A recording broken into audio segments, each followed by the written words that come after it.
I want to thank Peg for this wonderful series. Thanks to my fellow writers, Audrey, Geraldine, Matthew, Mom, Valerie, and Susanna. Thanks to our friends for being here tonight. Back from vacation is an interesting theme, both in writing and in life. I just came back from the Sewanee Writers Conference, which was an intense vacation, to put it mildly, and I had too much dessert. I have a novel, Living Treasures, and a story collection, My Old Baseball. Both have narratives about vacations. I love to write about nature, families, motherhood, and year-term babies. Take this panda, for example. She has to nurse a cub in the dead of the winter, when bamboos have died after mass flowering. What can a good mother do? She comes to a village and eats a chicken, so that she can survive and nurse a cub. A young girl, her name is Bao, bears witness to this. She grows up to become a law student during the tumultuous Tiananmen Square protest in 1989. She takes a summer vacation at her grandparents' house in the countryside. There she befriends expectant young mother hiding from child policy enforcers. Bao goes through a personal transformation that culminates in a tragedy as well as a victory. Living Treasures was published 4 years ago, but My Old Baseball is my real debut. In this collection, all the stories stand alone but want to become longer. They're interconnected with reoccurring themes, settings, and characters, which creates a bigger family novel than the individual stories. My fictional family has 5 people: a father, mother, 2 daughters, and a son. Each person tells 2 stories from them about the defining moments of their lives, and they are peripheral characters in other people's stories. I want to read a scene from the story Gourmet, told by the younger daughter. Now imagine I'm a 23-year-old engineer who works for Siemens Data Communications and lives in Raleigh, North Carolina. I'm on vacation to visit my parents in China, and my colleague Mo travels to China to see me at home. Mo looks like a dark giant planted in the middle of a dining room, towering above my mother. His head is only inches under the ceiling fan, and his slouching shoulders seem foolish and out of place, but are dear to my sight. Mo, I call him. He spins around, causing the bulk of his body to momentarily lose its balance. You're here, I shout. With a laugh, I wrap my arms around his stout back. He smells of a lightly pungent perfume. How are you, Liam? He brushes my elbows with his fingertips. I squeeze him hard, then let him go. If Mom had not been watching us, I would have realized the day's really too hot for hugging. Has he eaten? Mom asks in timid voice. I march to the kitchen to pick out 2 tofu dishes and chives with scrambled eggs, and fill a bowl with rice. Why don't you take out some meat dishes? Mom asks. Your friend will think we're stingy. He doesn't eat meat, I tell her. Then how do you grow so tall? I ignore her. It's a miracle for a flight to be an hour and a half ahead of schedule. A most loud voice echoes in the bathroom. Fortunately, I had a first-class ticket, or my bones would be hurting after crouching in a seat for 20 hours. He stomps out with his sleeves rolled up to his elbows, showing his hairy forearms.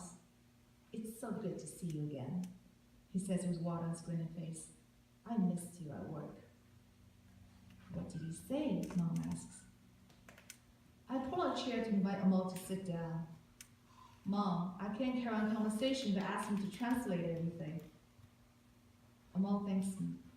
Has your mom said something about me? He whispers to me. Yes, I smile. She wishes a good appetite. That will make her happy. As you can imagine, the mother is very curious about Mo. So when the mother and daughter sleep in the same bed that night, they gossip about him. Your friend looks awfully tanned, Mom says. Has he gotten a lot of sun? Most Indian, you know. He has long hairs on his arms, and he eats with his hands. I shake my head angrily, making a pillow crunch under my neck. Other than that, he's not bad looking. But I'm worried he's such a big man, and you're fine-boned, skinny girl. The marital life. Mom stops short because I burst out laughing. For 3 years, I haven't heard the marital life as a euphemism for sex. I press my face on the pillow as the fine bamboo mat squeezed a few tears out of my eyelids.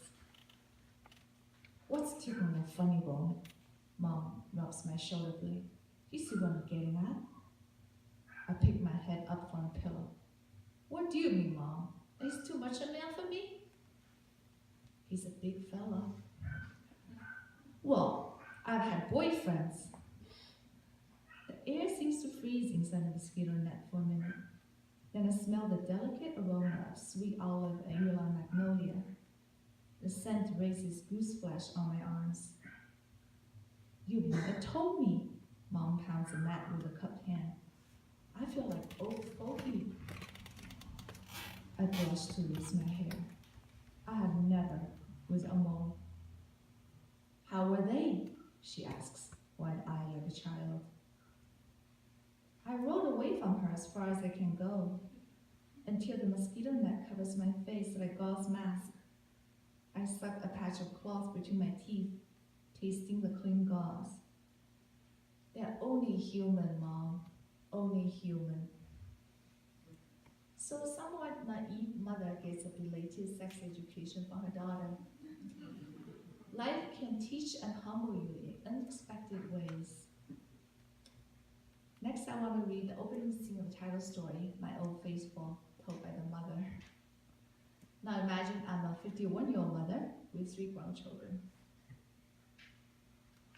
As soon as I set foot in nursery's garden, I find an auspicious flower, a red double peony. Its huge blossoms burst forth as if brimmed over with rose red joy. This is what it looks like. I stand in awe, while Stoker tells me its strong stems never fall, even in the harshest weather. Its name, Old Faithful, makes perfect for my home, as my husband and I are going to have a 30th wedding anniversary in 2 weeks. Yes, I say. I carry the potted peony to a storefront. My husband is talking to a young woman with a fluffy chrysanthemum I heard you. Can you give me a hand? I call out to him. The woman glances at me, backs away to the crowd, and boards a bus. My husband takes my heavy pot and clamps it onto the back seat of his bike. You scared with some business, he tells me with a smile. What sort of business? The body kind. It crisscrosses a pot with a nylon rope and fastens a dead knot. I'm pretty sure she was a prostitute. You mean she wanted you? He pushes the bike onto the sidewalk. Am I not a man? Don't I have a wallet? Watch your mouth. I feel a sharp pain in my back and grab the seat of his bike. My 5 boys are acting up again. I've had them for more than 10 years, now beginning to have belly and back pains. My husband took me to the hospital this morning. A doctor suggested I have a hysterectomy to have both my uterus and ovaries removed. I told her I had to think about it. Upset, I left the hospital with a single thought that I'd buy something nice to cheer me up. I found the Old Faithful, but what's the use of that if my husband is bent on ruining my day? You carry on like this and make sure that bad luck follows my heels, I accuse him. Take it easy. He holds my hand and squeezes it gently. She wants business and we don't, so there's no transaction. End of story. I watch the crowd move in the street. Young men and women dressed in white, fawn, lavender, and dark summer outfits that bring out their radiant faces. No one knows I'm about to lose my uterus, with which I carry 3 children.